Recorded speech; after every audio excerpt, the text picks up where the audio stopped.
সকলোলৈ জনাইছোঁ ৰঙালী বিহুৰ ইয়াৰ পৰা শুভেচ্ছা। আজি মোৰ কাৰণে কেতিয়াও নেদেখা এটা পৰিৱেশ কোকৰাঝাৰ চহৰৰ মাজমজিয়াত সৃষ্টি হৈছে।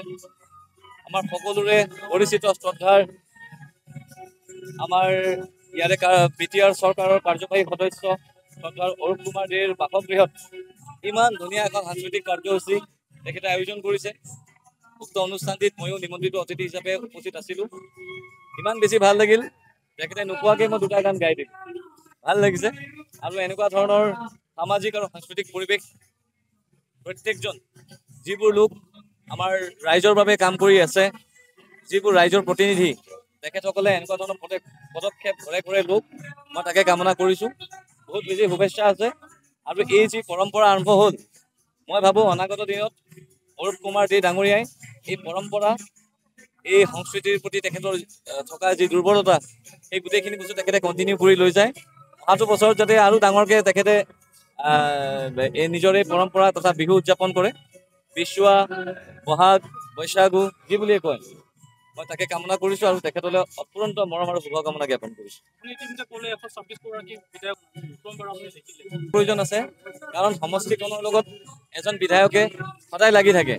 কিন্তু কথাটো হ'ল যে সমষ্টিৰ লোকসকলে সাংস্কৃতিকভাৱেও যে কেতিয়াবা জড়িত হ'বলৈ বিচাৰে, কিবা এখন অনুষ্ঠানত গ'লে তেখেতে ইমান ভালকৈ কানেক্ট হ'বলৈ নাপায়।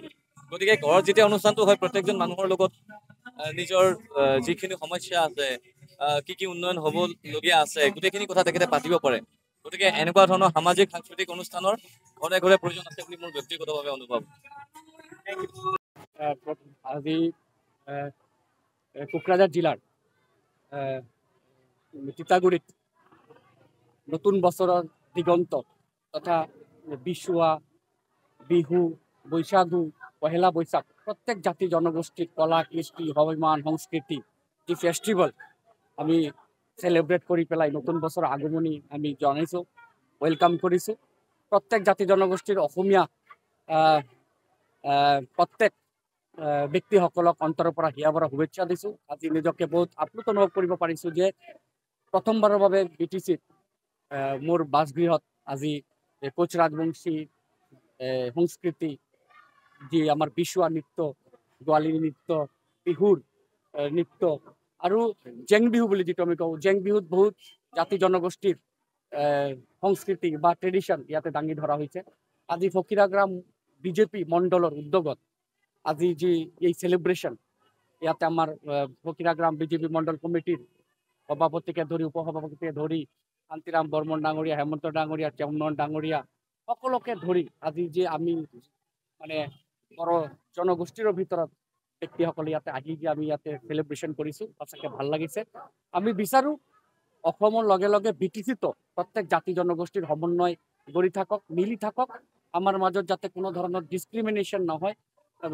কোন কোচ ৰাজবংশী, কোনে বঙালী, কোনে বড়ো, কোনে অসমীয়া স্পিকিং লেংগুৱেজ ব্যক্তি, এইবিলাকৰ মাজত আমাৰ কোনো ধৰণৰ ভেদাভেদ নাথাকে। আমি BTCক যি শান্তিৰ পৰিৱেশ আমি পাইছোঁ আৰু এই শান্তিৰ বাতাবৰণত আমি যে এই কলা কৃষ্টিবিলাক ফেষ্টিভেল চেলিব্ৰেট কৰি পেলাই ৰাইজক আমি মানে এটা হেৰি দিব বিচাৰিছোঁ, মানে এৱাৰনেছ।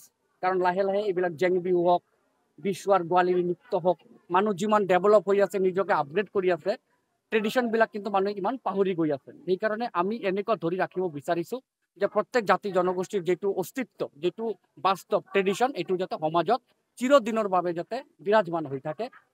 প্ৰত্যেকে যোনে য'তে থাকক, বম্বে থাকক, মহাৰাষ্ট্ৰত থাকক, বিহুৰ সময়ত যাতে অসমত আহি বিহু চেলিব্ৰেশ্যন কৰে বা অসমত আহি নেপেলাই বম্বেতো চেলিব্ৰেশ্যন কৰে।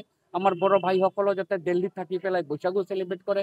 আমাৰ কোচ ভাইসকলে যাতে খালি কেৱল অসম বুলি নহয়, পশ্চিমবংগৰ, উত্তৰ বংগৰ বা বিভিন্ন ঠাইতো যাতে গোৱালিনী নৃত্য বা কুচাৰ নৃত্য যাতে পাহৰি নাযায়। সেইকাৰণে আজি এই পৰিৱেশত আমাৰ মচুৰ ছিংগাৰ, অসমীয়া মানে জগতৰ ভৃগু কাশ্যপ ডাঙৰীয়া আৰু তেখেতৰ পত্নী পল্লৱী ডাঙৰীয়ানী, প্ৰিয়া পল্লৱী ডাঙৰীয়ানী, তেখেতৰ উদ্যোগত ইয়াতে যে জেং বিহু প্ৰদৰ্শন দেখাইছে, ইয়াতে যে বিচুৱা নৃত্য দেখুওৱা হৈছে, ইয়াতে যে বৈশাগু নৃত্য দেখুওৱা হৈছে, মই সঁচাকৈ আপ্লুত হৈছোঁ।